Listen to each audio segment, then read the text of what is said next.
We often think of empires as things of stone and steel, of armies and economies. We measure their strength by the lands they control and the monuments they leave behind. By every one of these measures, the Aztec Empire in the early 16th century was a titan. Its heart, the city of Tenochtitlan, was a wonder of the world. A metropolis of over 200,000 souls, built on an island in the middle of a lake, a Venice of the New World crisscrossed by canals and crowned by colossal pyramids that seemed to touch the very clouds. It was the center of the universe, the unshakable foundation of the world. And yet, in less than 3 years, it was a smoldering ruin. Its armies were broken, its people decimated, its gods silenced. The story of its fall is often told as a simple tale of technological superiority, of Spanish steel, guns, and horses against Aztec obsidian and cotton armor. But that is a dangerously incomplete picture. It ignores the more powerful, more insidious force at play. To truly understand how this mighty empire could crumble, we must look beyond the battlefield and into the Aztec mind. We must explore their beliefs, their fears, and the terrifying prophecies that foretold their own destruction. This is not just a story of a military conquest. It is the story of a psychological collapse, of a people who believed their world was ending, and who watched as the sky itself seemed to break open above them. Before we delve into the omens and prophecies that heralded the fall, I invite you to subscribe if you find value in exploring the depths of history and belief. Your support helps us create more content like this. And please share your thoughts in the comments below. History is a conversation, and your perspective enriches it. Now let us journey back 5 centuries to a world built on a knife's edge, a universe held together by faith and fear. To comprehend the Aztec reaction to the arrival of the Spanish, we must first understand the world they inhabited. It was not the stable, predictable world we know today. Their universe was a deeply fragile and violent place, a stage for cosmic dramas of immense scale. They did not believe they were the first people to walk the earth, nor that their world was permanent. They were the people of the fifth sun. Their sacred histories, recorded in beautifully painted codices, told the story of 4 previous creations, 4 previous suns, each with its own humanity and each ending in a cataclysm. The first sun, Nahui-Oslatl, was the son of the jaguar. Giants roamed the earth, but they were devoured by jaguars, and the world was consumed by darkness. The second son, Nahui-Ehecatl, the son of wind, was swept away by a furious hurricane that transformed its people into monkeys. The third son, Nahui-Quetzalcoatl, the son of rain, ended in a torrent of fire and lava, turning its inhabitants into turkeys.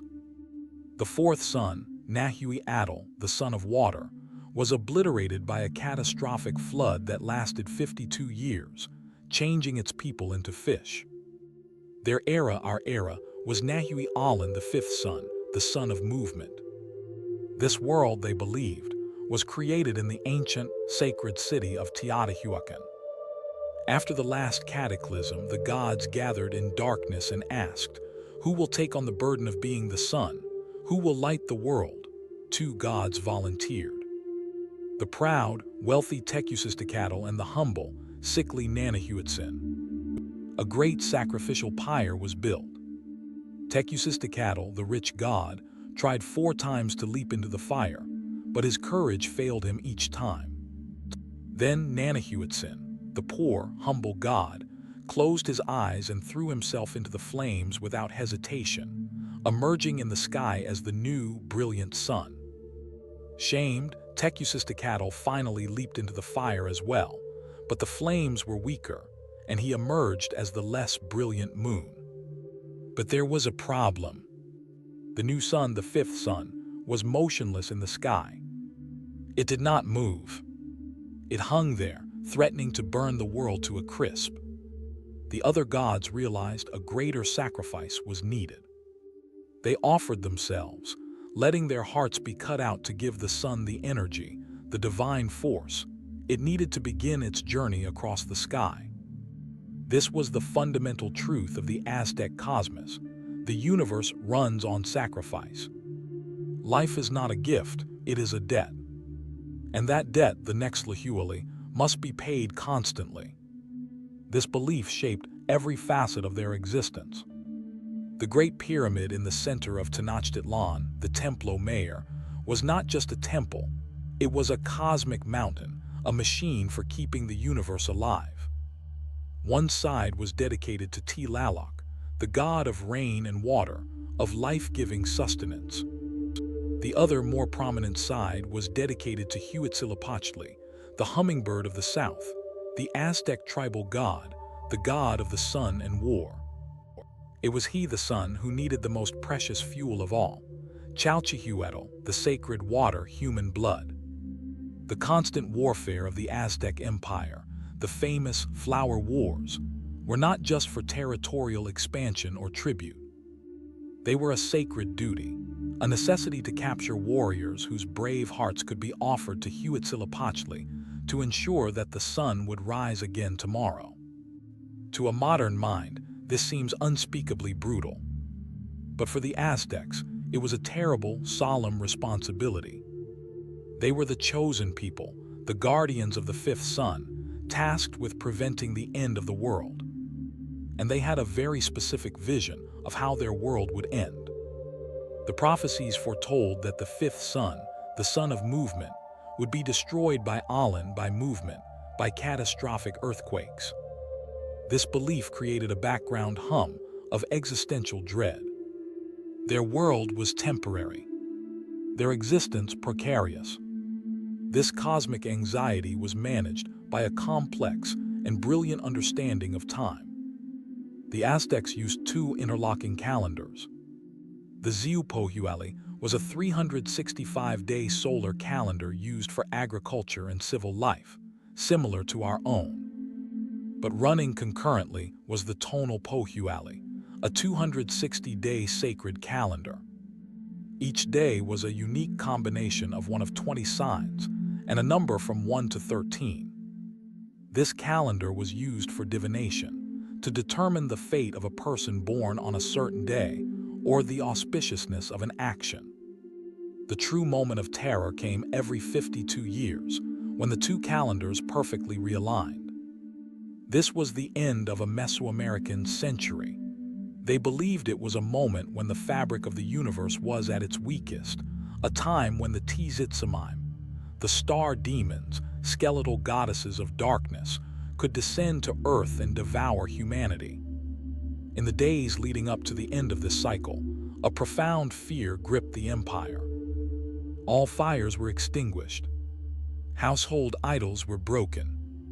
People wept and hid, fearing this would be the final night. Then on a sacred mountain, priests would watch the stars. If the constellation Pleiades passed its zenith, it meant the world was granted another 52 years of life. A new fire was kindled in the open chest of a sacrificed victim, and this new fire was then distributed by runners to every temple and every home in the empire, a symbol of a new lease on life. The last new fire ceremony was held in 1507. The world had been granted another 52 years, but the feeling of reprieve would be short-lived. This then was the Aztec world, a universe born from sacrifice, powered by blood, governed by a cyclical, prophetic time, and perpetually teetering on the brink of annihilation. It was a world presided over by a pantheon of powerful, often contradictory gods.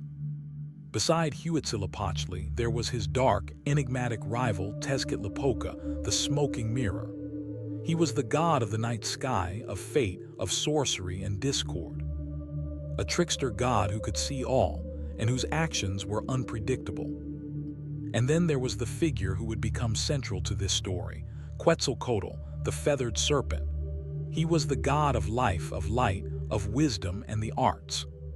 A creator god who, according to some legends, abhorred human sacrifice, preferring offerings of flowers, jade, and butterflies. The balance between these divine forces was the balance of the world itself. By the early 1500s, the Aztecs believed that balance was beginning to fail. The sky was beginning to show cracks. In the year 1509, a decade before the arrival of the Spanish, the first omen appeared. As recorded by the Franciscan friar Bernardino de Sahagún, who compiled the testimonies of Aztec elders who survived the conquest, it was a terrifying sight. A great pillar of fire, a tongue of flame that seemed to bleed across the heavens, appeared in the eastern sky after midnight. It was wider at its base and tapered to a point, like a great, fiery spear piercing the heart of the night. It was not a comet in the way we understand it. It remained in place for a full year, causing a great clamor and sense of dread among the people. They saw it not as a natural phenomenon, but as a supernatural sign, a Quetzalcoatl, an augury of terror. The second omen was even more direct and inexplicable. The great temple of Huitzilopochtli, the very house of their sun god and patron of war, the most sacred spot in the empire, burst into flames. It was not struck by lightning, nor was it set by human hands. The flames, the accounts say, erupted from within its wooden beams spontaneously. The people rushed with water jars, but the more water they threw, the more furiously the fire burned, until the temple was reduced to ashes.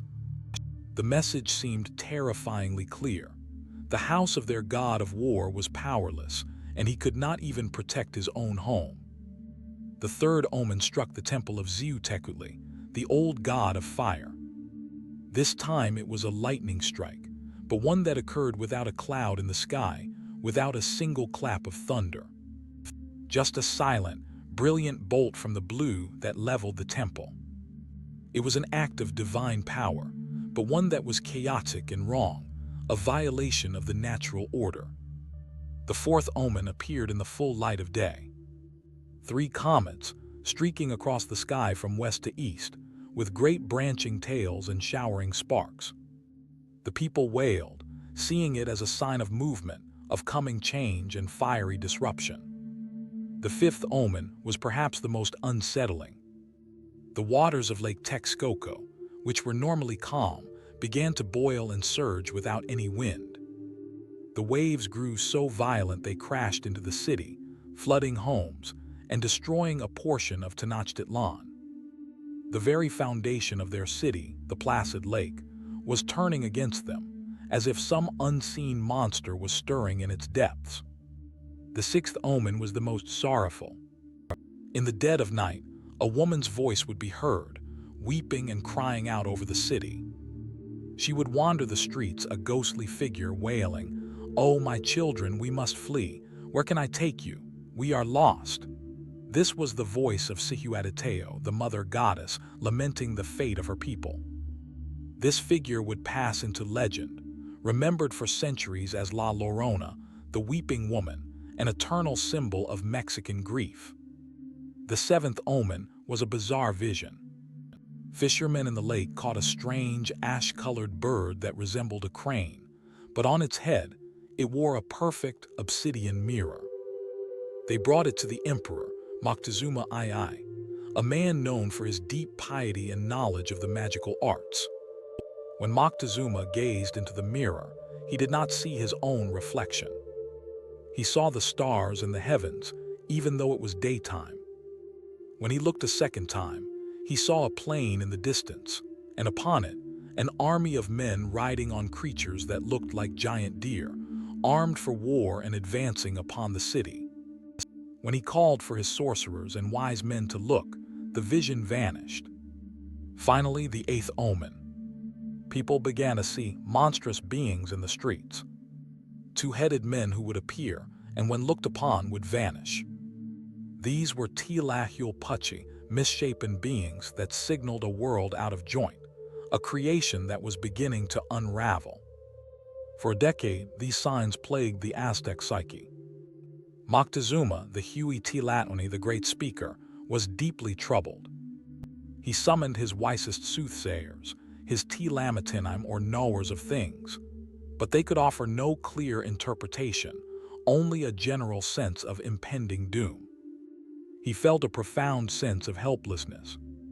The universe was sending messages he could not fully decipher, warnings of a disaster he could not prevent. He was the most powerful man in the known world, and yet he was reduced to a state of anxious waiting, staring at the eastern horizon, wondering from which direction his doom would come. He would not have to wait long. To understand the paralysis that would grip Moctezuma, we must understand one more legend, perhaps the most important of all. It is the story of Quetzalcoatl, the feathered serpent. In the city of Tula, the legendary capital of the Toltecs, whom the Aztecs revered as their great predecessors, Quetzalcoatl had ruled as a priest-king. He was wise and just, and his reign was a golden age of art and knowledge. But his rival, the dark sorcerer Tezcatlipoca, was jealous. Through trickery, Tezcatlipoca got Quetzalcoatl drunk on pulque, the cactus wine, and made him sleep with his own sister. Waking the next morning, filled with unbearable shame and guilt, Quetzalcoatl felt he could no longer rule. He abdicated his throne and traveled east to the coast of the Great Sea, the Atlantic Ocean. There, according to one version of the legend, he built a pyre of turquoise, set himself ablaze, and his heart ascended into the heavens to become the morning star. But in another, more potent version, he wove a raft of serpents and sailed east across the sea, vowing that he would one day return to reclaim his rightful kingdom. And he gave a specific date for his return, the year Quetzalcoatl, one read in their 52-year calendar cycle. In 1519, reports began to arrive from the coast. Not omens, but tangible news. Messengers, breathless with terror, told Moctezuma of floating mountains that had appeared on the waters of the eastern sea.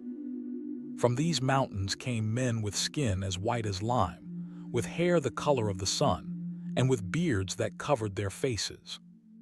They rode upon giant deer that were swift and powerful, and they wielded strange weapons, thunder tubes that spewed fire and smoke with a deafening roar, and swords of a shining, unbreakable metal. For Moctezuma, this was not simply news of foreign invaders. It was a theological crisis of the highest order. The year 1519 on the Christian calendar was, in the Aztec calendar, the year Quetzalcoatl, the exact year of Quetzalcoatl's prophesied return. And he had come from the east, just as the legend said. The descriptions of the leader, Hernán Cortés, with his lighter skin and beard, matched the descriptions of the god. Moctezuma was trapped. If this was truly the returning god Quetzalcoatl, to resist him would be sacrilege, a futile and disastrous act of defiance against the divine. But what if it was not? What if these were merely men? His empire was at stake. His indecision was agonizing. He chose a middle path, one that would prove fatal. He decided to test them. He dispatched emissaries to the coast, bearing the finest gifts the empire could offer. Not treasures to buy them off, but sacred vestments, the ritual attire of the gods.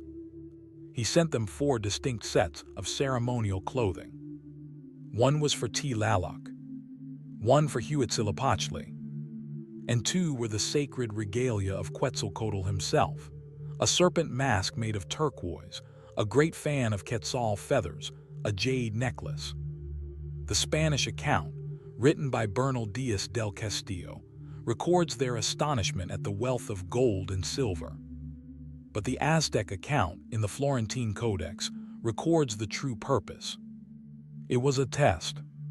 The message was, if you are who we think you are, put on your sacred clothes. When the emissaries presented the gifts, Cortés, likely bemused, put on the Quetzalcoatl vestments. For the Aztec messengers, this was a terrifying confirmation.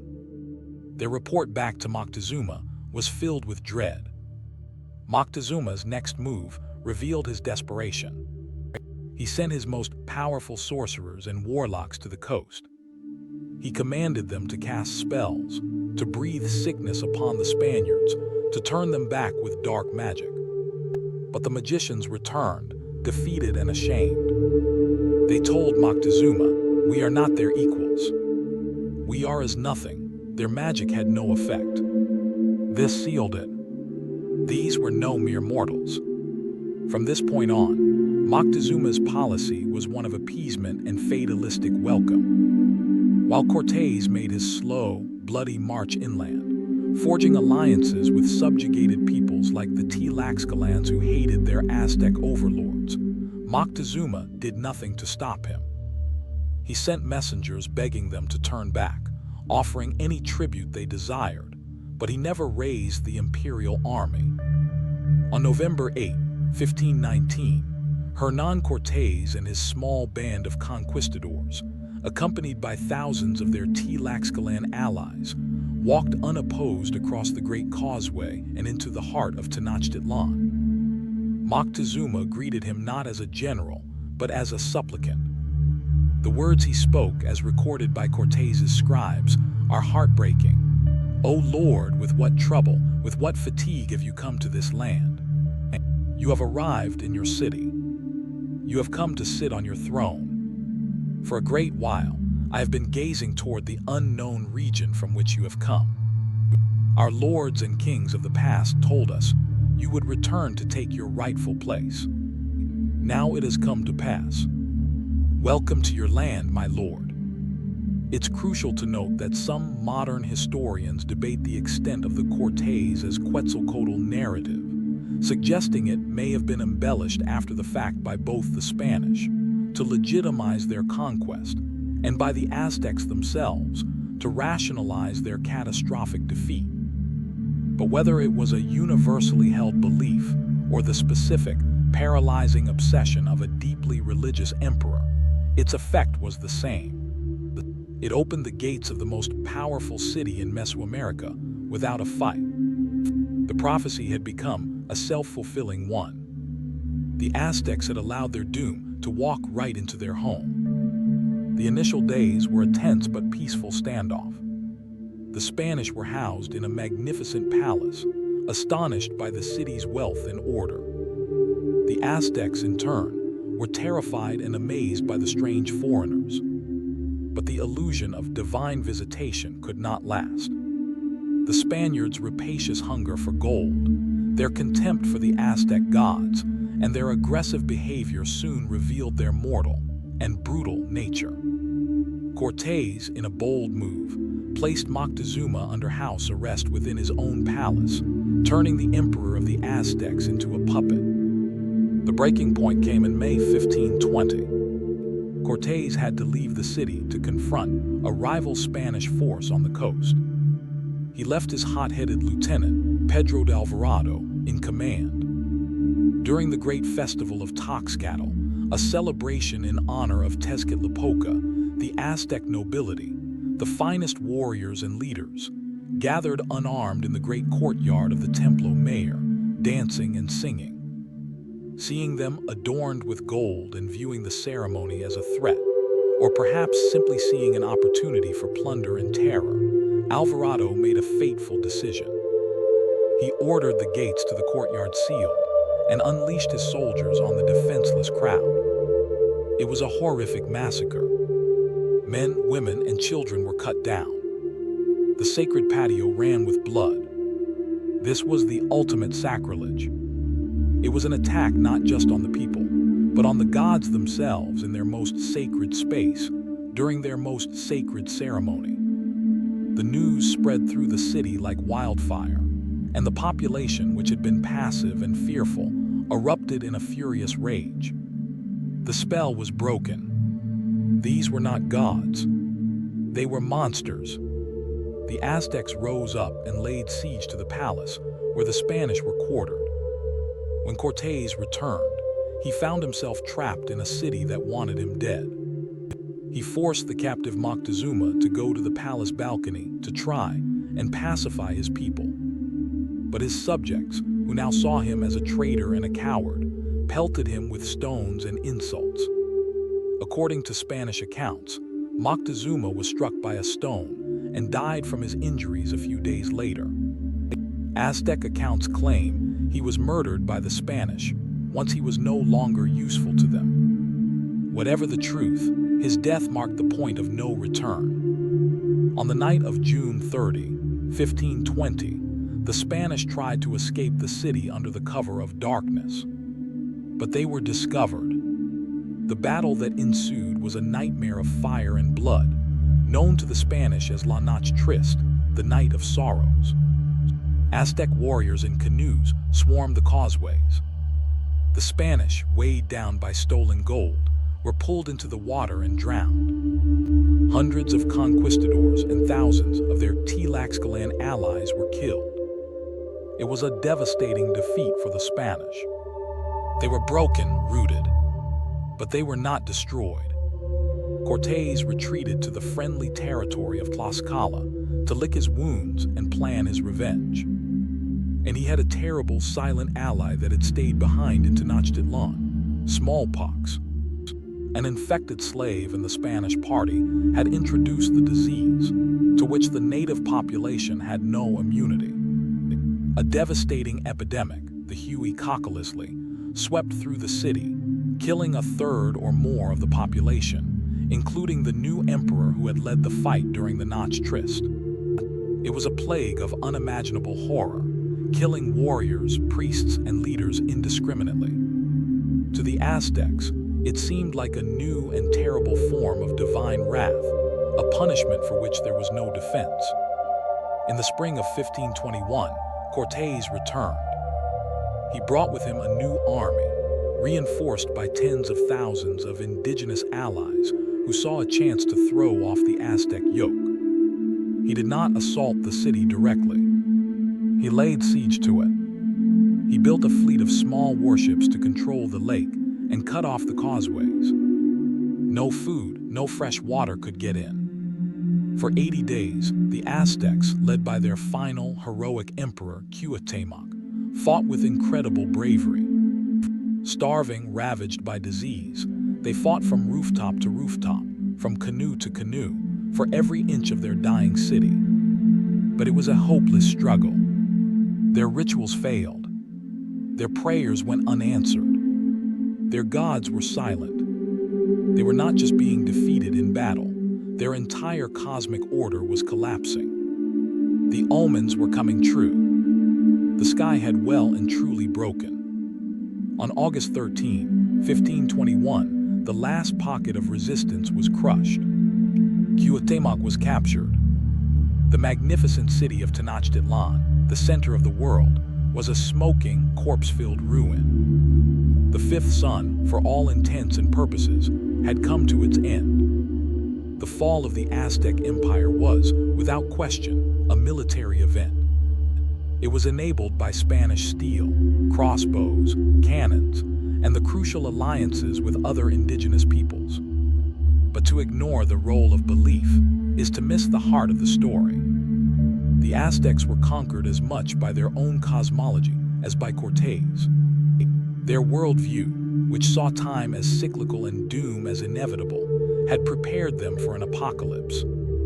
The omens that haunted them for a decade were not just superstitions. They were a form of psychological warfare waged by the universe itself, softening them up for the final blow.